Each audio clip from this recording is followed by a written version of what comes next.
Hey guys, it's Bro You Whack. So Blizzard just updated the experimental mode in Overwatch with 4 brand new hero changes, consisting of changes to Torbjorn, McCree, Moira, and of course Junkrat. And well, there's just like one hero change that I'm kind of questioning as to why Blizzard did this for this hero. And you'll soon see what I mean, but I'll let you be the judge on what change you think I'm talking about. But before I give my thoughts on the changes, I am going to be showing the experimental mode and live server changes side by side, so you can really see like how drastic of a change some of these are. Alright, so the first hero that received change is going to be our favorite Swedish man, Torbjorn, who actually got quite a few decent buffs. First and foremost, his overload cooldown now got reduced from 10 seconds to 8 seconds, meaning you can be a lot more angrier a lot more frequently. But his rivet gun, the ammo now only takes 2 bullets to shoot his secondary fire rather than 3, basically just giving Torbjorn a lot more DPS potential. McCree's changes are interesting and kind of fun. His combat roll can now be done in the air, which is actually pretty useful when you're trying to face against like Hammonds or Doomfists who are trying to focus you. But his Deadeye also got changed, mainly just the ramp up damage, where it got reduced from 0.8 seconds to 0.5 seconds, meaning that you can shoot your Deadeye a little bit quicker, but it's very hard to tell unless I slow down the footage. But it's still something for an ultimate that can easily be countered either by shields, defense matrix, or just by killing the cowboy. Moira surprisingly got a change to her biotic orb specifically, where now the damage orb is a lot more slower whenever it hits a target, meaning that you're going to be able to do a little bit more damage in case like an orb just goes past an enemy. But the biggest change that everyone is frantic about is our favorite rat from the junk pile, Junkrat, where his grenade launcher now has fall off damage, meaning that when you do damage up close, you do a whole lot more damage. And if you do damage from far away, you do a whole lot less damage. See, on live servers, the damage is always consistent. Whether you're 5 meters away or 50 meters away, you're always going to be doing the same amount of damage. But in the experimental mode, that's no more, where now your damage is scaled based on your distance from the target that you hit. Now, for squishies, this might not be a big deal because, well, you already get shredded up close by Junkrat and get insta-killed, but where this is very crucial is against tanks. See, against a Roadhog, someone who doesn't have armor, you still kill him a lot quicker on experimental mode. But when you compared this change to, say, someone like Diva, you still kill her a lot quicker on experimental mode, to the point where you could be a tank buster. No longer are the days of Reaper being the tank buster. Now Junkrat is the tank killer that you want to look towards. Whether it's a Reinhardt shield or just to kill the Reinhardt, Junkrat is now your boy. Now I know that might sound like a little bit of an exaggeration, and especially when I showcase the changes in the practice range, you know, that is like the perfect case scenario. The Roadhog and the Diva were not receiving any heals. They didn't have any protection. They weren't moving, and I was hitting all of my shots. And if I'm playing Junkrat, and knowing me, I'm probably gonna miss all my shots. So I want to say not everybody can just pick up Junkrat and automatically climb to Grandmasters and win all their games, but if there were to be a hero that could make a case for that,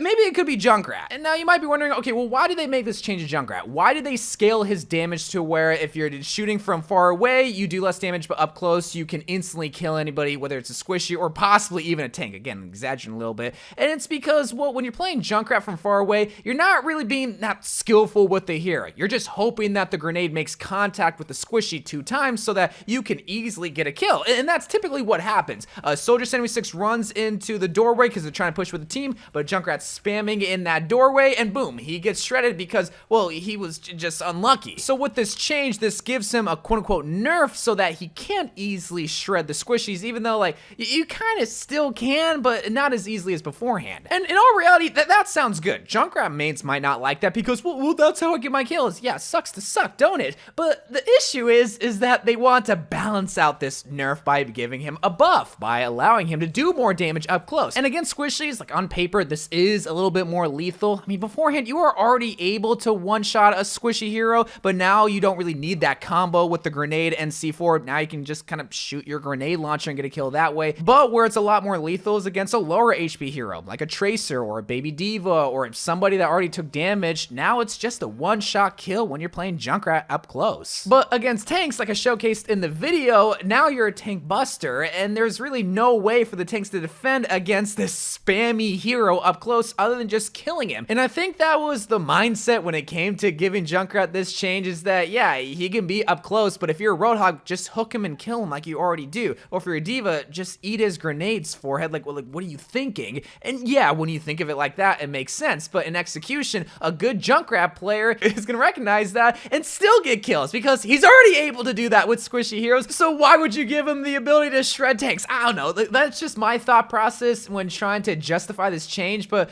I'm also seeing a lot of people saying that this is really stupid and bad because Junkrat's already a decent hero if you're good with him. Now he's just gonna be super OP.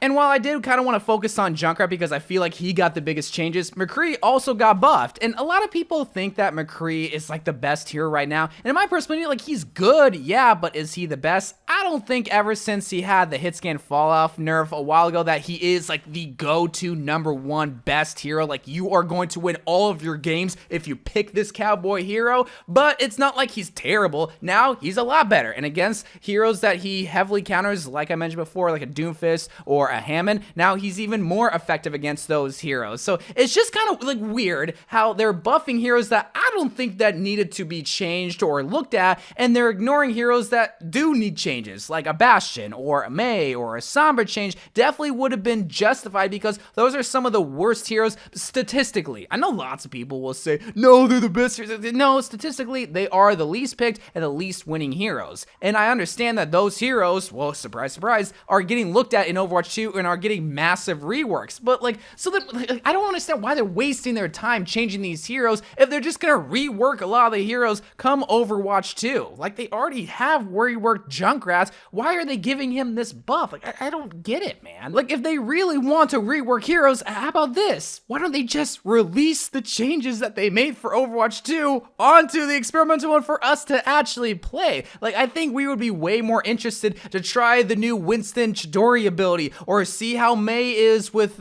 no freeze and stuff like that. I understand that they want to make it so that when Overwatch 2 gets released, that's a big surprise. Like, whoa, all these hero changes. Whoa, this is a completely different experience. But it's like, it just sucks, man. It sucks to get experimental changes for heroes that I don't think needs changes, and to see changes to heroes that do need to be changed, but locked away behind the Overwatch 2 wall. But that's just me complaining. Just going back to the experimental changes, what I think about them, I don't think they're really necessary in my personal opinion. I know everyone will say, Junkrat's OP, they don't need to be buffed, or McCree's OP, they don't need to be buffed, and some will say, they're really bad, they do need a buff. So I'm not really to say, like, yes, they do need a change, but I can definitely say that there are heroes that need to be looked at, and these ones, maybe not so much. That's just my final thoughts. And I didn't even really talk about Torbjorn's and Moira's changes. Moira, again, I think is a pretty stagnant, but kind of above average hero that I don't think needs to be looked at. And Torbjorn, yeah, I actually like the Torbjorn changes. Like, if we're looking at heroes that need to be changed, I think this is a perfect example of how you buff a hero, but not too much to where they're going to be super OP.